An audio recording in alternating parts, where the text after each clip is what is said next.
जय हिंद फ्रेंड्स। भारतीय राज्य व्यवस्था की सीरीज में आज जो कार्यपालिका वाला सेक्टर है, कार्यपालिका वाला जो टॉपिक है वो आपका केंद्र और राज्य मिला करके आज समाप्त होगा। आज उसका लास्ट टॉपिक है।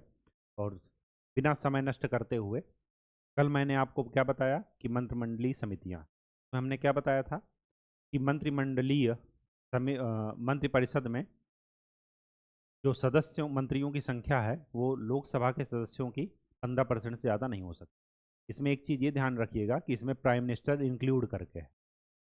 दूसरी बात, मंत्रियों को शपथ कौन दिलाता है? राष्ट्रपति। कौन दिलाएगा? राष्ट्रपति। नियुक्ति कौन करेगा? राष्ट्रपति करेगा, लेकिन प्रधानमंत्री की सलाह से। हटाएगा कौन? राष्ट्रपति हटाएगा, लेकिन प्रधानमंत्री की सलाह से। ठीक। तो चलिए आज का टॉपिक स्टार्ट करते हैं, और वो है क्या? भारत का महान्यायवादी।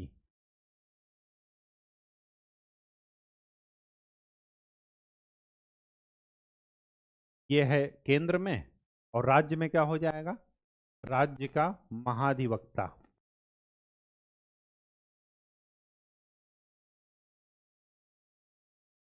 इसको बोलते हैं advocate general, general of state. और इसको क्या बोलते हैं? Attorney general of India. ATTORNEY, attorney general of. ये केंद्र का है और ये है राज्य का। आर्टिकल 76 में इसका जिक्र है। कल मैंने आपको बताया था 74 75, उसके बाद 77 पर आ गए थे। तो 76 किसके संबंधित है? भारत का महान्यायवादी। इसमें 89 जोड़ दीजिए। तो 89 जब जोड़ेंगे तो क्या हो जाएगा? 9 6 15 और 8 7 15 1 16। तो आर्टिकल 165 में क्या किसका जिक्र है? राज्य का महाधिवक्ता। दो के दोनों क्या हैं? संवैधानिक पद हैं। ठीक। दूसरी बात, ये क्या है? भारत सरकार का प्रथम विधि अधिकारी होता है। लीगल मामले में फर्स्ट सलाह इसी से ली जाएगी। ये राज्य सरकार के मामले में होगा। भारत सरकार जहां भी केस लड़ रही है भारत के अंदर, जहां पर केंद्र सरकार एक पार्टी के रूप में है, चाहे वो राज्य राज्य के बीच में हो, दो राज्यों से केंद्र के बीच में हो, या राज्य और केंद्र के बीच में हो। राज्य राज्य वाले में तो इधर बात आ जाएगी, लेकिन यहाँ पर जहाँ पर केंद्र सरकार एक पार्टी के रूप में हो, तो वहाँ पर केंद्र सरकार के मैटर को रिप्रेजेंट कौन करेगा? Attorney general of. ठीक। अच्छा, योग्यता क्या है? कौन से व्यक्ति को ये पद मिलता है? तो योग्यता क्या है? कि भारत का नागरिक। यहां पर भी वही है, भारत का नागरिक, पहला पॉइंट। दूसरा, यहां पर योग्यता क्या है? कि वो सुप्रीम कोर्ट के जज की जो योग्यता है, मतलब सुप्रीम कोर्ट के जज की योग्यता को फुलफिल करता हो। यहां पर किसका है? हाई कोर्ट के जज का। सुप्रीम कोर्ट के जज की क्या योग्यता है? कि मिनिमम 10 साल का हाई कोर्ट का अनुभव हो, वो 5 साल का, और 10 साल का वकालत का अनुभव हो। ठीक। तो यहाँ पर तीसरा, मिनिमम 10 वर्ष हाई कोर्ट में वकालत, या मिनिमम 5 वर्ष क्या हो? हाँ, हाई कोर्ट में जज रहा हो। ठीक। ये तीसरी बात है। यहाँ पर तीसरे में एक चेंज है। वो क्या है? मिनिमम 10 वर्ष लोअर कोर्ट में क्या रहा हो? जज रहा हो। अधीनस्थ न्यायालयों में क्या रहा हो? जज रहा हो।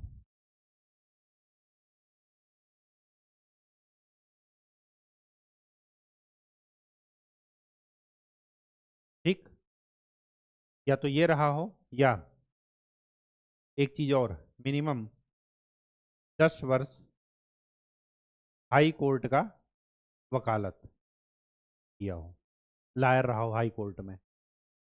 चौथा, या राष्ट्रपति की नजर में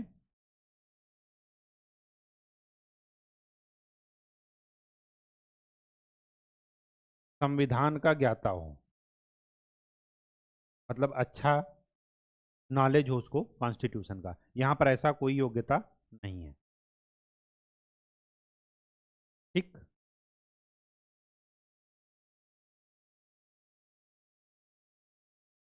नियुक्ति कौन करता है? राष्ट्रपति। वेतन भत्ते कौन निर्धारित करता है? राष्ट्रपति। तो ये अगर यहां पर राष्ट्रपति हैं तो यहां पर कौन हो जाएंगे? राज्यपाल।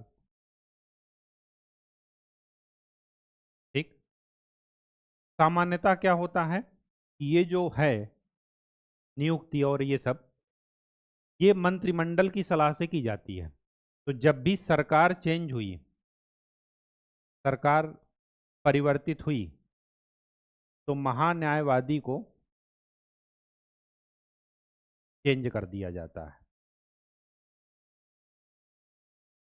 महान्यायवादी को क्या कर दिया जाता है? चेंज कर दिया जाता है। क्यों? क्योंकि सरकार की मंत्रिमंडल की रिकमेंडेशन पर होता है, कोई इसका वो नहीं निकलता, क्या कहते हैं, पब्लिश नहीं होता, एडवर्टाइजमेंट नहीं निकलता कि अटॉर्नी जनरल की भर्ती निकली। समझ गए बात? तो वही चीज यहां पर भी है, सरकार चेंज तो वो चेंज।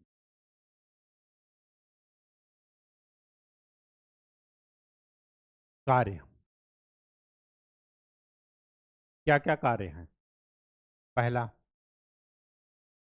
राष्ट्रपति हो भारत सरकार को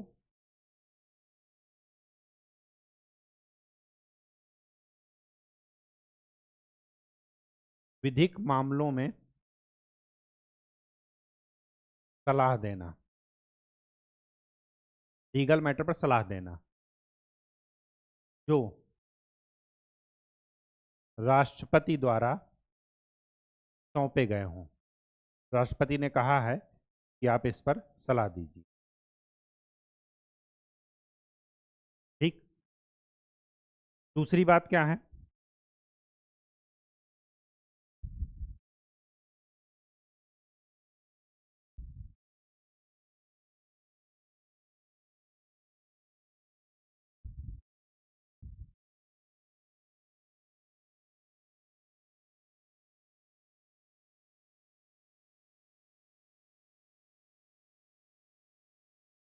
राष्ट्रपति द्वारा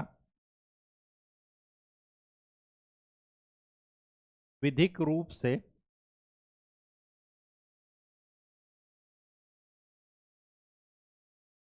सौंपे गए कर्तव्य का पालन करेगा।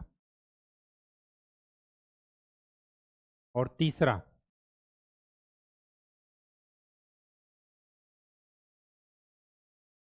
कोई विधि द्वारा दिया गया अन्य कार्य, कोई कानून बना करके कोई कार्य दे दिया जाए उनको कि ये काम करना है आपको, तो भी वो करेंगे। सेम चीज यहां पर किसके लिए होगी? महाधिवक्ता के, एडवोकेट के। राष्ट्रपति की जगह क्या आ जाएगा? राज्यपाल। कहानी समझ में आ गई? तो इसमें कुछ भी बताने की जरूरत नहीं है। अच्छा, कुछ ऐसे कार्य भी हैं जो राष्ट्रपति अलग से इनको सौंपता है। ये जो लिखा है ना सेकंड वाला, कौन कौन सा कार्य सौंपता है? देखिए, आर्टिकल 143 के तहत राष्ट्रपति किसी मामले पर सुप्रीम कोर्ट से सलाह मांगता है। तो सलाह किसके थ्रू मांगता है? अटॉर्नी जनरल ऑफ इंडिया के थ्रू। तो आर्टिकल 143 के द्वारा सुप्रीम कोर्ट के से मांगी गई सलाह किसी मैटर पर, वो किसके द्वारा मांगी जाती है? किसके थ्रू मांगी जाती है? अटॉर्नी जनरल ऑफ इंडिया के थ्रू।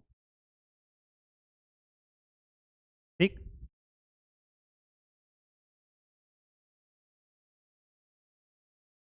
और बाकी आपको बता ही चुके हैं कि ये चाहे वो हाई कोर्ट में हो चाहे सुप्रीम कोर्ट में हो, सरकार जिसमें भी एक पक्ष है भारत सरकार, तो भारत सरकार की तरफ से कौन प्रेजेंट होगा? महान्यायवादी। ठीक, इसी तरह यहाँ पर राज्य सरकार की तरफ से कौन प्रेजेंट होगा? राज्य सरकार के महाधिवक्ता। यहाँ पर कोई सलाह लेता नहीं राज्यपाल, तो यहाँ पर ये वाला आर्टिकल वैलिड नहीं होगा। ठीक है, कहानी समझ में आ गई? ठीक। अब देखिए, अब क्या है,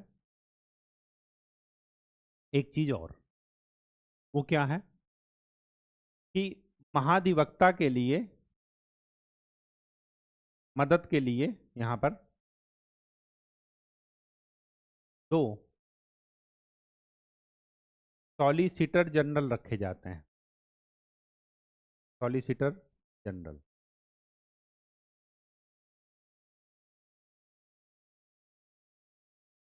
एक तो है अटॉर्नी जनरल महान्यायवादी। ये जो सॉलिसिटर जनरल रखे जाते हैं इनको कहते हैं महाधिवक्ता। ये महाधिवक्ता केंद्र का है, तो इस वजह से इसको सॉलिसिटर जनरल कहते हैं। राज्य का होगा तो एडवोकेट जनरल बोलेंगे। ठीक, तो यहाँ पर दो सॉलिसिटर जनरल रखे रखे जाते हैं, किसके लिए, किसकी मदद के लिए? अटॉर्नी जनरल की मदद। इसका जिक्र संविधान में नहीं है, ये सॉलिसिटर जनरल का, ना इनका है ना इनके जो और मदद के लिए और भी रखे जाएंगे दो चार लोग, उनको भी जो है उनका भी जिक्र इसमें नहीं है। ये ध्यान रखिएगा, विधिक मामलों में ये काली सलाह देते हैं और विधिक मामले इनके द्वारा भारत सरकार का पक्ष कोर्ट में रखा जाता है इनके द्वारा, लेकिन विधिक मामलों के लिए ये जिम्मेदार नहीं होते। क्यों? क्योंकि विधि मामलों के लिए जो जिम्मेदार है वो क्या है? विधि मंत्री। इनको कैबिनेट का दर्जा नहीं प्राप्त है, ये भी लिख लीजिएगा, ये कैबिनेट के सदस्य नहीं होते। कैबिनेट के सदस्य नहीं होते। सुविधाएं सेम वैसे ही जैसे सांसदों या मंत्रियों को मिलती है, उन्हीं के अनुसार, लेकिन ये कैबिनेट के सदस्य नहीं होते। विधि मामलों के लिए कैबिनेट में एक अलग से विधि मंत्री होगा, ये भी लिख लीजिए। विधिक मामलों के लिए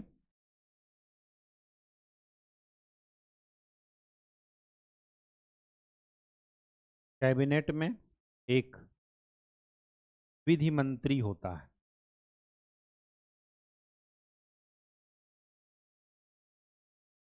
तो ये विधि मंत्री नहीं है। लास्ट बात जो आपको बतानी है वो ये बतानी है कि जो मैंने आपको मंत्रिमंडलीय समितियों में मंत्री बताए थे, मंत्री हो या महाधिवक्ता हो या महान्यायवादी हो, तो यहां पर लिख लीजिए एक पॉइंट कि मंत्री, और ये कौन से मंत्री हैं? कैबिनेट मंत्री, जो मंत्रिमंडल में शामिल है, कैबिनेट मंत्री और महाधिवक्ता संसद की के किसी भी सदन में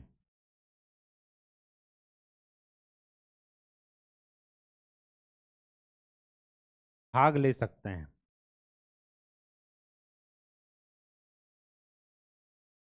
भाग ले सकते हैं, लेकिन वोटिंग नहीं कर सकते, वोट नहीं दे सकते।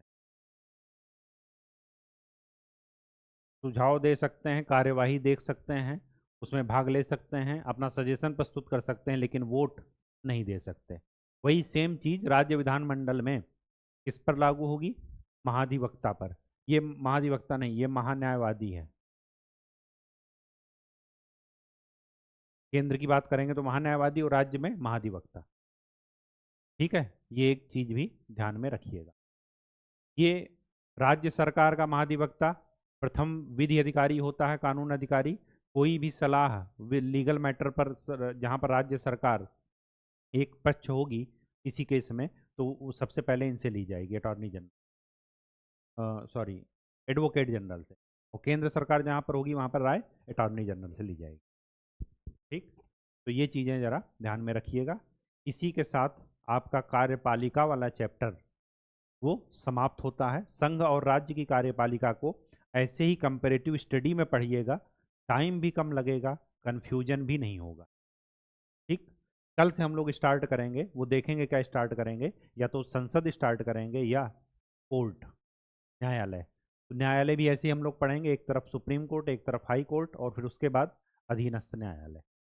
ठीक, ताकि हमारा चीज़ें क्या है, कंप्रीहेंसिव वे में एक साथ कवर हो जाएं, टाइम कम से कम लगे। तो आज के लिए इतना ही। नेक्स्ट लेक्चर में हम लोग एक नए टॉपिक के साथ मिलते हैं। तब तक के लिए खूब अच्छे से पढ़ाई कीजिए, मेहनत कीजिए और रिवाइज कीजिए। धन्यवाद।